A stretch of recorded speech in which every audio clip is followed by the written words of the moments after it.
Chois, Woodman, Geoff, Haxton here in the First United Bank studio. Another edition of Ballin' Out.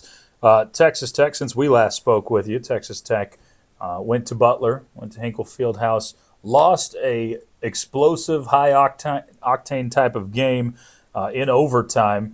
You saw some positives on the offensive end, saw quite a few negatives on the defensive end. Now you're into a stretch of 6 games where Texas Tech plays opponents you should be able to beat before conference play opens up. But first, what did you see in Indianapolis from either side of the basketball that either impressed or depressed you? Well, I will say this, that Texas Tech started extremely slowly on offense, especially with three-pointers. Yeah.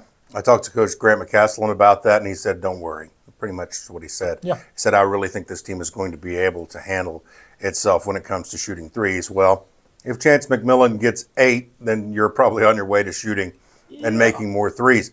You extended yourself, and I thought put so much into your offense that the defense waned. It just kind of fell apart, really. There were too many open looks at the cup in the first half, and in the second half it was jumper city for Butler, and give them credit. They made a ton of shots, but a lot of those shots were open. So tons of good, some very much questions that you come away with that you have now areas you have to go improve on. So now you have a game against Omaha coming up on Wednesday night. Of course, you can hear the game on Double T 97.3. This game is kind of just a piece of a puzzle of 6 games here. What are you trying to see, or what do you need to see as a Texas Tech fan, as Grant McCaslin? What are you looking for in these games against inferior opponents, for lack of a better term? Well, the way that mid-majors come in and beat Power 5 teams in these games is for them to come in and shoot the lights out of it. Well, that's what we just saw Butler do.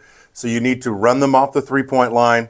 You need to make sure that that's not available, because we've seen guys over the years with these December games get hot and they come out with a victory and a paycheck, because you're going to write a check to all these teams that come in to play you. So run them off the three-point line. Let's see some more consistent defense.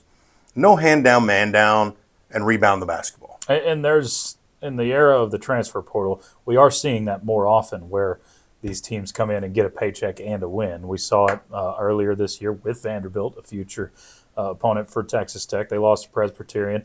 Villanova's done it a couple of times this year, where they've lost to teams they shouldn't be losing to, even though they played phenomenally in the Bahamas. So better have your guard up. Yeah, no guarantees. And Omaha, a pretty well-coached basketball team, is one Texas Tech will have to take care of business against. It'll be a 7 o'clock tip-off.